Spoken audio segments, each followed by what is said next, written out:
Hello everyone, I am Vijay from teacher circle. I hope last video को देखकर आप अच्छे से समझ गए होंगे कि सी इन और सी आउट का इस्तेमाल कैसे करना है, और लास्ट वीडियो का ट्यूटोरियल को देखकर आपको समझ में आ गया होगा कि डेव सी प्लस प्लस के साथ हम कैसे एक कोड को रन करेंगे। तो आज हम करने वाले हैं कंडीशनल स्टेटमेंट्स। तो चलिए स्टार्ट करते हैं। तो आज का हमारा टॉपिक है कंडीशनल स्टेटमेंट्स। तो कंडीशनल स्टेटमेंट्स होता क्या है? As the name suggest, conditional statements में कुछ कंडीशंस का इस्तेमाल होगा। जैसे हमारे रेगुलर लाइफ में कुछ कंडीशंस होते हैं। जैसे मैं एक सिली एग्जांपल ले लूँ तो अगर कल बारिश गिरा तो मैं स्कूल जाऊंगा, अगर बारिश नहीं गिरा, धूप निकला, तो मैं स्कूल नहीं जाऊंगा। तो स्कूल जाना तो मेरा काम है, उसका एक कंडीशन बन रहा है। क्या कंडीशन बन रहा है? कि बारिश का गिरना या तो ना गिरना। गिरने पे कुछ और काम हो रहा है, ना गिरने पे कुछ और काम हो रहा है। तो ये मेरा आ जाता है कंडीशनल स्टेटमेंट्स के अंदर। तो रियल लाइफ एग्जांपल्स को कैसे हम लोग इंप्लीमेंट करते हैं सी प्लस प्लस में, चलिए आज देख लेते हैं। तो कंडीशनल स्टेटमेंट्स हमारा 3 टाइप्स का होता है मेनली। जो हमारा पहला है वो है if else statements, if else statements, और दूसरा हमारा है स्विच स्टेटमेंट्स, तीसरा है गो टू स्टेटमेंट्स। तो मेनली हम इफ एल्स और स्विच का इस्तेमाल करते हैं। गो टू का भी हमारा यूज होता है पर स्पेसिफिक जगह में। सबसे पहले हमारा आ जाता है इफ एल्स स्टेटमेंट्स। चलिए इसको डिटेल में जान लेते हैं इफ एल्स स्टेटमेंट्स होता क्या है। तो जैसा कि आप देख सकते हैं, मैंने एक जो सिंटैक्स है इफ एल्स स्टेटमेंट्स का वो मैंने लिख दिया है। चलिए इसको समझ लेते हैं कि इफ एल्स स्टेटमेंट्स काम कैसे करते हैं। तो सबसे पहले देख सकते हैं आप इसका तरीका क्या है इफ एल्स स्टेटमेंट को डिक्लेयर करने का। सबसे पहले हमारा आता है इफ जो कीवर्ड है हमको लिखना पड़ेगा इफ। उसके बाद आता है ब्रैकेट्स, इफ, फिर आता है ब्रैकेट्स। इस ब्रैकेट के अंदर हमें एक कंडीशन लिखना पड़ता है। एक कंडीशन लिखेंगे जिसके ऊपर ये कोड हमारा एग्जीक्यूट होगा। कौन सा कोड एग्जीक्यूट होगा? ये वाला कोड हमारा एग्जीक्यूट होगा। अगर ये कंडीशन मैच करता है तो एग्जीक्यूट होगा। ये कंडीशन अगर फॉल्स हो जाता है तो हमारा ये जो पार्ट होगा ये स्किप हो जाएगा, यहाँ से यहाँ तक ये स्किप होके फिर यहाँ से एग्जीक्यूट होना शुरू हो जाएगा। तो जैसे कि आप देख सकते हैं, अगर मैं कुछ एक रियल लाइफ एग्जाम्पल ले लूँ, जैसे n, एक इंटीजर n है मेरा, इंटीजर n में ले लेता हूँ 1, और इसके कंडीशन के अंदर ला देता हूं if n is greater than 0 C out y else C out n। तो आप देख सकते हैं कि अगर मैंने एक इंटीजर लिया, वो क्या है? n is equals to 1। अब मैंने कंडीशन क्या डिक्लेयर किया? n is greater than 0। क्या हमारा n ग्रेटर देन 0 है? जैसे कि आप देख सकते हैं, हाँ n ग्रेटर देन 0 है। तो हमारा ये जो कोड है वो एग्जीक्यूट हो जाएगा। सी आउट y, जो हमारा आउटपुट स्क्रीन है उस पर ये दिखाई पड़ेगा कि y हमारा प्रिंट हो चुका है। तो उसके बाद आते हैं हमारा एल्स पे। ये वाला पार्ट जो है और एग्जीक्यूट नहीं होगा, क्योंकि जो ये वाला में ट्रू हो गया है, इसके कारण ये वाला सिर्फ एग्जीक्यूट होगा।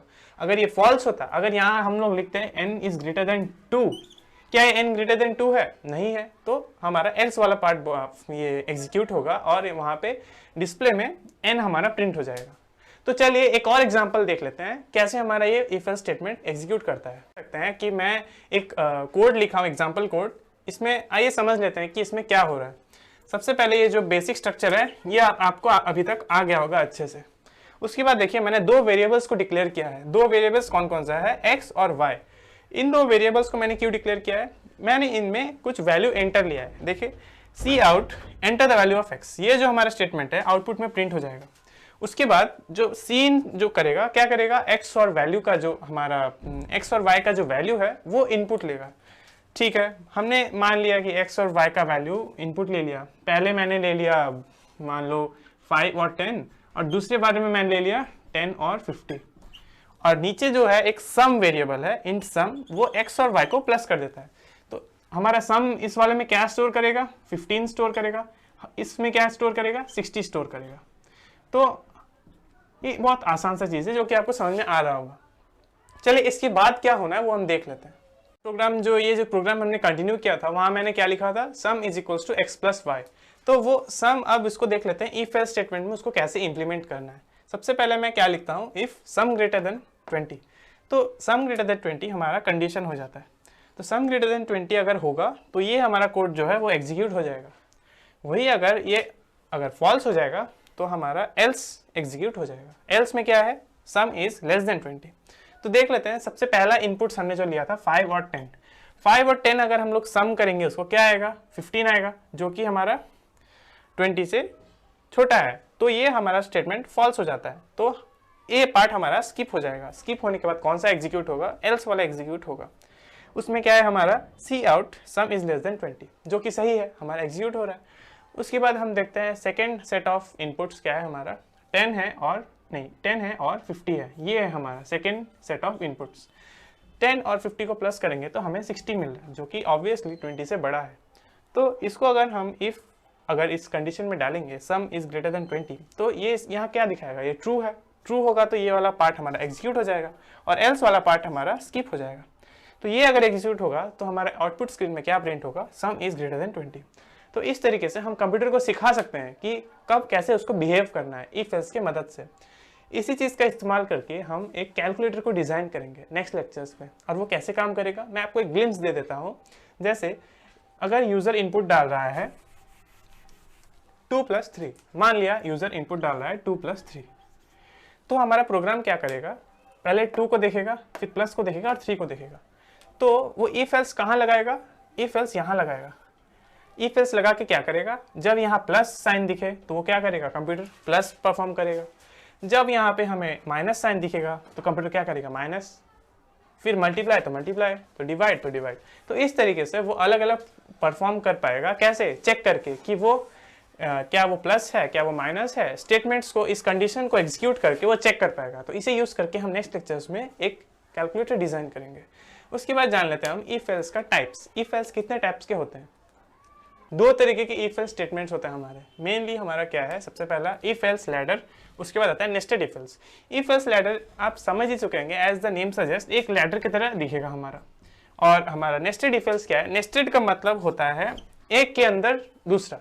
जैसे एक इफ एल्स स्टेटमेंट के अंदर बहुत सारे इफ एल्स स्टेटमेंट्स और उनके अंदर और भी बहुत सारे इफ एल्स स्टेटमेंट्स। तो चलिए एक बार देख लेते हैं इफ एल्स लैडर और नेस्टेड इफ एल्स हमारा कैसा दिखता है।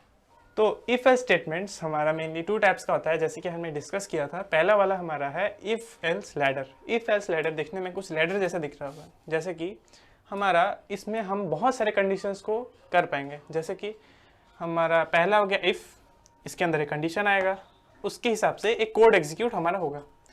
सोचिए हमारा अब ये कंडीशन हमारा फॉल्स चला जाता है, तो फिर से हमारा एल्स इफ लिखना पड़ता है। एल्स इफ के बाद हमारा फिर से कंडीशन आता है, वो अगर ट्रू चला गया तो इसके बाद हमारा ये सब स्किप हो जाता है, ये वाला और ये वाला और ये वाला पार्ट हमारा स्किप हो जाता है। सोचिए ये भी फॉल्स चला गया हमारा, तो इस कंडीशन पे आएगा एल्स इफ, फिर से हमारा ये वाला कंडीशन रन होगा। सोचिए ये वाला ट्रू चला गया तो ये सब स्किप होके हमारा ये वाला एग्जीक्यूट हो जाएगा हमारा। इसका मतलब मेनली यही है कि जो हमारा कंडीशन ट्रू साबित होता है उसके अंदर वाला जो कोड है वो एग्जीक्यूट होता है, और जो फॉल्स होता है उसके मुताबिक वो स्किप कर जाता है। जैसे कि अब हमारा आता है, जैसे हम सारा इफ एल्स स्टेटमेंट्स अगर फॉल्स चला गया तो नेक्स्ट हमारा बचा हुआ एक एल्स स्टेटमेंट है वो एग्जीक्यूट हो जाएगा। आप समझ ही पा रहे होंगे कि इफ हमारा एक स्टेटमेंट है, एल्स इफ मतलब अगर वो एग्जीक्यूट नहीं हुआ तो ये एग्जीक्यूट होगा। अब फिर से ये एग्जीक्यूट नहीं हुआ तो फिर से ये वाला एग्जीक्यूट होगा, ये नहीं हुआ तो उसके बाद वाला होगा।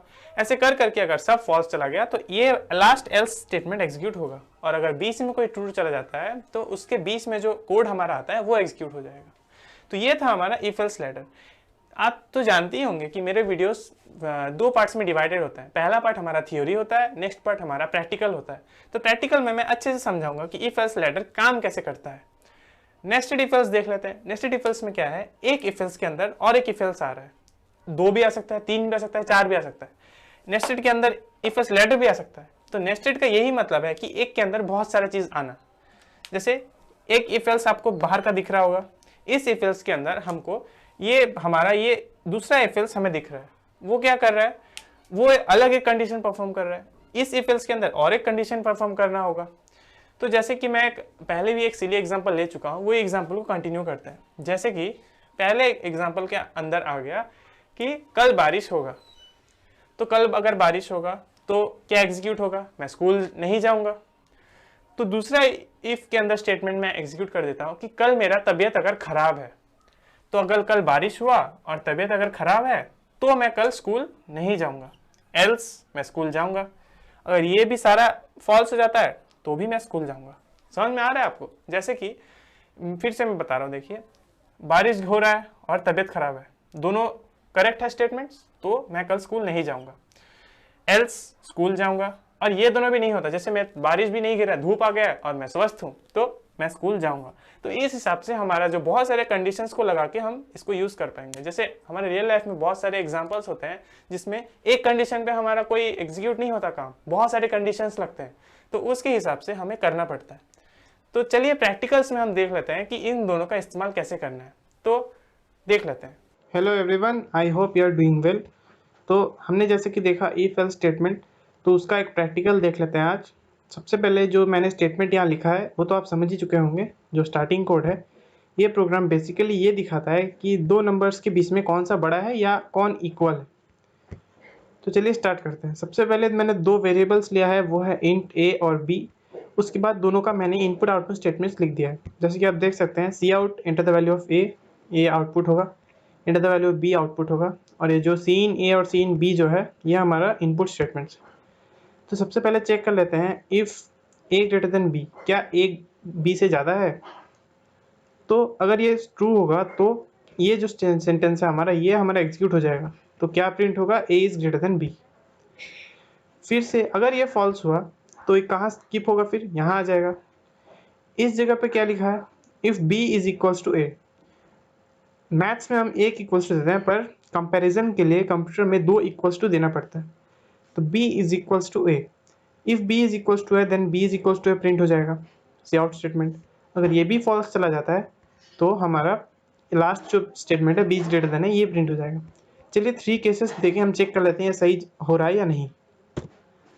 a ग्रेटर देन b के लिए देते हैं, ये मान लिए 8 और b हमारा हो गया 3, a is greater than b।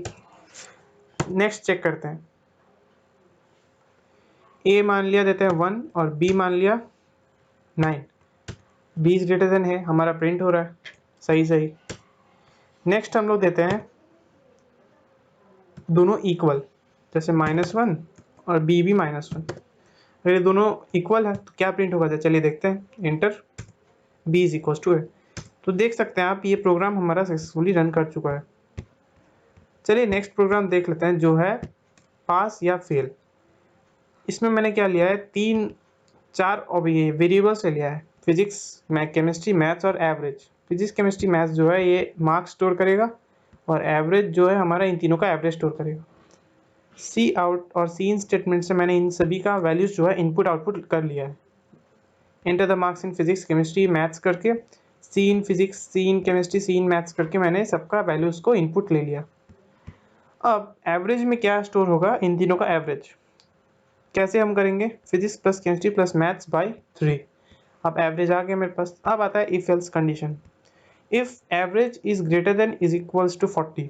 अगर एवरेज हमारा 40 से इक्वल या तो ज़्यादा आया तो वो जो स्टूडेंट हो पास हो जाएगा, ये प्रिंट हो जाएगा। और एल्स अगर उससे कम हुआ तो क्या होगा, वो फेल कर जाएगा। तो आइए अंदर क्या हो रहा है समझ लेते हैं। इसमें क्या स्टेटमेंट प्रिंट हो रहा है, average is equals to average, average print कर रहा है और सी आउट स्टेटमेंट दे रहे हैं। इसमें भी क्या हो रहा है, एवरेज प्रिंट कर रहा है और सी आउट स्टेटमेंट दे रहे हैं। चलिए इसको रन करके देख लेते हैं। दो केसेस आएगा, एक पास और एक फेल वाला। 90, 77, तो इस तीनों केसेस में वो पास कर जाएगा। चलिए देखते हैं आउटपुट क्या आ रहा है, एवरेज 80.66 और पास। नेक्स्ट चेक करते हैं कोई फेल नंबर के लिए। मान लीजिए फिजिक्स में है 11, 3 और 5, एवरेज है 6.333, fail, better luck next time. तो जैसे कि आप देख सकते हैं हमारा जो कोड है अच्छे से काम कर रहा है। एक और केस देख लेते हैं, जो कि हमारा 40, 40 और 40, इन तीनों में भी वो पास हो जाता है, एवरेज 40 आता है। तो आप देख सकते हैं कि हमारा प्रोग्राम ठीक से काम कर रहा है। आई होप ये दो प्रोग्राम आपको समझ में आ गया होगा, और डिटेल में हम सीखेंगे कि इफ एल्स और कैसे काम करता है। तो नेक्स्ट लेक्चर के लिए स्टे ट्यून्ड। तो प्रैक्टिकल को देखकर आई होप आपको समझ में आ गया होगा कि इफ एल्स स्टेटमेंट्स काम कैसे करता है। नेक्स्ट वीडियो में हम लोग स्विच स्टेटमेंट्स और गो टू स्टेटमेंट्स का यूज देखेंगे। आई होप आज का जो वीडियो है आपको इन्फॉर्मेटिव लगा होगा। मैंने C++ के ऊपर और भी वीडियोस बनाए हैं, जैसे कि इंट्रोडक्शन, बेसिक स्ट्रक्चर, सी इन सी आउट का यूज, तो वो सब भी आप जरूर चेकआउट कीजिएगा। और प्लीज इस वीडियो को लाइक, शेयर और सब्सक्राइब कर दीजिएगा। जिससे हमें और भी मोटिवेशन मिलेगा और हम आपके लिए और भी वीडियोस बनाते रहेंगे। Thank you.